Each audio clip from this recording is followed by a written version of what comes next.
तो hey guys अस्सलाम वालेकुम। तो आज रमज़ान का 8वां रोज़ा।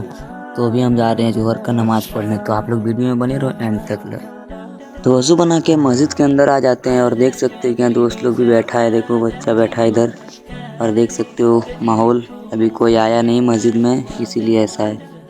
तो नमाज़ पढ़ के हम लोग निकल जाते हैं थोड़ी देर घूमने। तो हम घूम लेते हैं, तब लोग आप लोग वीडियो में बने रहो एंड तक। तो छोटे छोटे गलियों और रास्ते से निकलते हुए हम जा रहे हैं एक बोरगाछ के पास थोड़ी देर बैठने के लिए।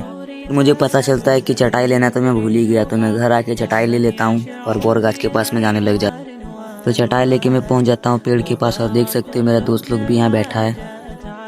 तो भाई बैठते बैठते टाइम कब निकल जाता है हमें पता भी नहीं चलता। तो असर का टाइम हो चुका है, तो हम जा रहे हैं असर का नमाज़ पढ़ने मस्जिद। तो फाइनली मस्जिद के अंदर आ जाते हैं और माहौल देख सकते हैं मस्जिद। तो भाई नमाज़ पढ़ के मैं क्रिकेट खेलने आ जाता हूँ और क्रिकेट खेल के इफ्तार का टाइम हो जाता है, तो मैं इफ्तारी करने जाने लग जाता हूँ। ऐसे ही नहीं वो लोग देखना चाहते हो तो हमें फॉलो करो।